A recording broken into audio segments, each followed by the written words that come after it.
All right, welcome fellow commune builders and organizers. So glad you're joining me for this explainer. Today we're unpacking a really fascinating, honestly kind of provocative document simply titled Municipalism over Socialism. Look, if you're out there actively working to build a more equitable, self-sustaining community, this text is absolutely going to challenge some of your deeply held assumptions about how we organize. It boldly questions traditional worker-owned models and offers a completely different path forward. So grab a cup of coffee and let's dive right into this and see exactly what the author is proposing. Hooking right into the heart of the matter, the source text asks a fundamental, almost uncomfortable question. Who actually owns the tools, right? Is it the specific workers who operate them on a daily basis, or is it the entire town that relies on the goods those tools produce? To really wrap our heads around the author's argument today, we're going to use a structural analogy. Think of it like a giant puzzle. We'll be comparing two hypothetical communities, Town A and Town B. Keep these two towns in the back of your mind because, as you'll see, how a commune answers this single question changes literally the whole shebang. The document lays out a very clear distinction between these two concepts. In Town A, which the text uses to represent traditional socialism, we have class-based control. So the ownership and management of production sits squarely in the hands of the workers themselves, organized into independent cooperatives. But then you look over at Town B, which represents municipalism, and we see something called communal sovereignty. Here, both the ownership and the management of production are held by the municipal assembly, meaning the entire democratic body of the commune. It is a massive, fundamental shift in who actually holds the keys. And this quote, right from the text, brilliantly illustrates that core philosophy. The author writes, "Municipalism shifts the axis of power from classes to communities, from ownership to stewardship." The text is essentially arguing that moving from Town A's worker-owned model to Town B's community-managed model isn't just some minor administrative tweak. No way. It completely redefines production. It moves us away from isolated little groups claiming ownership over specific resources and towards a system of true collective caretaking by everyone who lives there. You know, much like how we steward our shared community gardens. Okay, Section 1, The Trap of Group Elitism, 3 Flaws of Traditional Co-ops. Let's look at what the document claims goes wrong in Town A when we rely solely on independent worker co-ops. According to the source, even though socialism arose to critique capitalism, its traditional worker co-op model often ends up reproducing the exact same structural problems. The text specifically outlines 3 major flaws: competition between co-ops, group elitism, and ecological oversight. Let's break down exactly how these independent co-ops can, totally inadvertently, recreate the very capitalist power dynamics we are actively trying to escape in our communes. So, how does this actually play out in practice? Let's bring Town A to life with the competing workshops analogy. Imagine Town A has a bakery co-op and a farm co-op. Because they operate totally independently, the text argues they are essentially forced to compete for survival and growth in the market, just like traditional businesses do. The bakery naturally wants to maximize its own returns, and the farm wants to maximize its own returns. Instead of fostering real solidarity, they're suddenly treating each other like rival corporations. They start hoarding the good sourdough starter and charging each other a premium for wheat. And this leads to a pretty harsh conclusion from the author.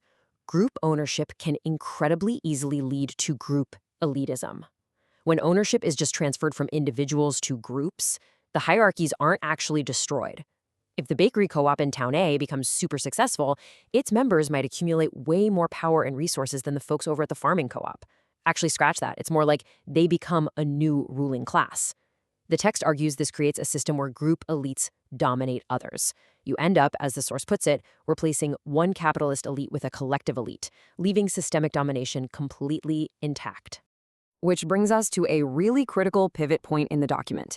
If worker ownership inevitably risks creating these collective elites who hoard resources, how on earth do we prevent it? How do we build a commune that actually stays true to its equitable values long term?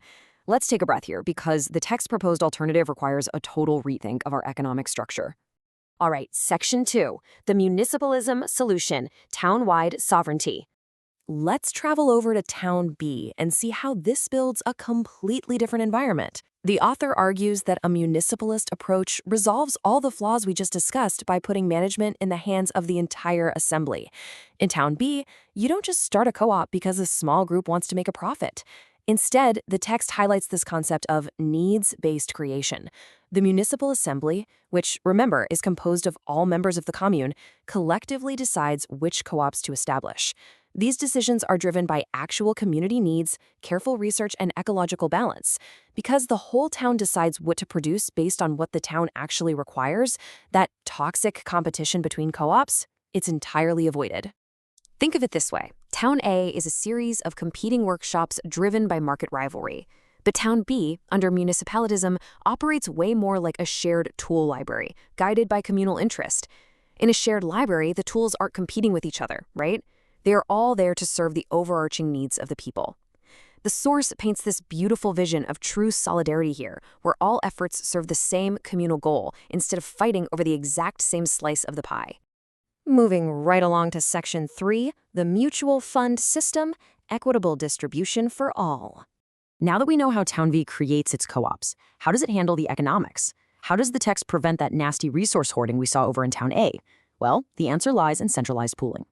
Under municipalism, all profits from these municipal co-ops are pooled together into what the text calls the mutual fund.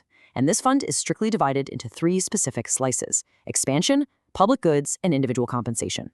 Let's quickly detail each slice of this pie so we understand where the town's resources actually go. First up, expansion. A portion is reinvested to create new co-ops and extend the network based on the community's growing needs. Second, public goods, and this is absolutely crucial. Profits are used to directly finance communal infrastructure like education, healthcare, and renewable energy. Finally, individual compensation, ensuring fair worker pay. The text heavily emphasizes that the fruits of labor fund communal well-being first, establishing true equity. Now, you might be wondering, what about that individual compensation? The text introduces a specific mechanical concept called credit hours. Think of it kind of like how we track shared dishwashing or gardening shifts on a chore wheel. The hours a worker puts in are recorded in a daybook. Then, the assembly averages all the hours worked across the entire commune to assign a fair monetary value to each credit hour. This is a real game changer. By doing this, Town B ensures fairness and completely eliminates unhealthy competition at the individual worker level. You're compensated for your time and contribution, not by how ruthlessly your specific co-op can dominate the local market. Which brings us to Section 4, Ecological Stewardship for All, protecting the environment through direct democracy. We're moving to the final major argument of the document, how communal sovereignty protects our planet way better than isolated worker groups. Remember the third flaw of Town A? Ecological oversight.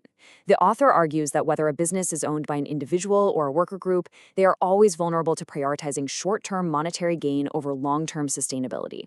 Town B fixes this through a 3-step logic. First, deliberation by all citizens in the assembly means ecological impacts are discussed completely openly. Second, this creates built-in checks and balances within the government structure itself. And third, this totally prevents any narrow group from sacrificing the environment for a quick payout. Why? Because the whole town has to live with the consequences. So the whole town has the power to say, no way. And that leads us to this incredibly powerful concluding thought from the document. The author hits the nail on the head here, stating that by resolving the contradictions of traditional socialism, municipalism ensures that freedom is not partial, but holistic, economic, political, and ecological. The ultimate promise of this theory is that production actually serves communal needs, distribution is actually fair, and ecological balance is strictly maintained through participatory, direct democracy. So I want to leave you with a final question for all of you building these communities out there. Will your town choose class-based ownership with all its inherent risks of competition and collective elitism, or will you aim for the collective stewardship outlined in this text where the whole town holds the reins? It is a massive structural choice, and honestly, how you answer it is going to define the future of your commune. Thank you so much for joining me on this explainer. Keep building out there, and I'll see you next time.